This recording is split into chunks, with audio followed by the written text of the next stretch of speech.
There's a lot to unpack here. One is the actual economy, where I think numbers are bad. The media kept telling us things are fine. You just aren't feeling it. That's your problem. And I think they were missing the way people are feeling. And then there's all the stuff on the 10-year bond, which I'm so excited about. But we, again, need to actually see the real impact on the American people when it comes to autos and mortgages on that. Absolutely. And it just got so out of control. I mean, the spin out there was, this is not real. You're not feeling what you feel at the grocery store or when you go to pay a check at dinner.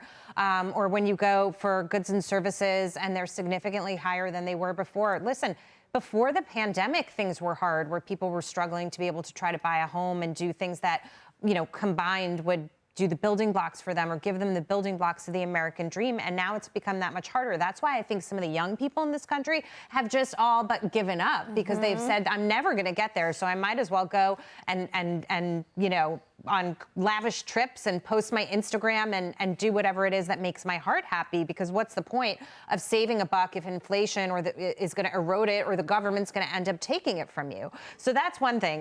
Regarding the czars, I feel like Republican czars and Democrat czars are very different in how they view their jobs and their responsibilities. I think this is wonderful. If you're going to have somebody really go out there and look at the things that are impacting people's lives, some of them will be able to change quickly, more quickly than the others. But we've got to get back to a baseline where people can live again and not feel like they're constantly being squeezed. It also gets to this thing of like, why should I even work at a certain level of regarding what you're making? Because it's probably easier to not work and collect benefits and stay home. There's a tipping point there where you want to keep people aggressive and keep them out there and keep them hungry, and so that they're contributing to society as well.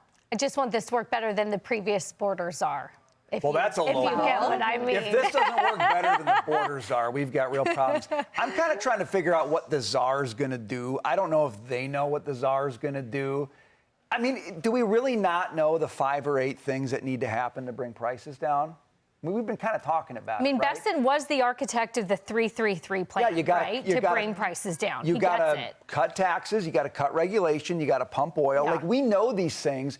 The issue is how fast can you do them? So I guess if we're going to have a border czar, I want that person to, like, camp out in Congress and be the most annoying person on Capitol Hill ever, because they go to every congressman. Nobody's. I want them to annoy you so bad because they go to everybody's office and like, are you getting this done today? Are you getting taxes passed? Nobody's more annoying than a member of Congress. So don't think you're going to say somebody. Maybe you should be the czar. You should be the czar because you've been there. You know how to be annoying. I can be annoying. Yes.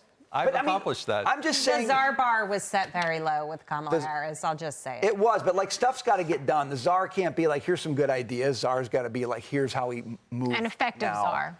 Yeah. Right. Yeah, like who gets. Lydia, weigh in. Well, you know, I always try to approach things with optimism, and I wonder if creating a new office of an affordability czar, maybe it kind of gives us some space to talk about not just food on the table and a roof over our head, but also some real tangible things that people like in my demographic have to grapple with: the rising cost of childcare, saving for college education. These are types of categories that are big ticket expenses that are really hard to tackle because they're so multifaceted. So if we have one person who's an affordability czar that is really hearing from people that have to worry about how am I going to pay for college for my kid when it's $100,000 a year? I mean, actually, that's the price tag of some schools right now, but even 10 or 15 years from now, how do we stop that? How do we get the federal government to stop driving up the price by bankrolling the loans? How do we get the cost of childcare down by not regulating it to death? I mean, I think we need someone to take a lead and really show us why these types of costs are really escalating. Well said.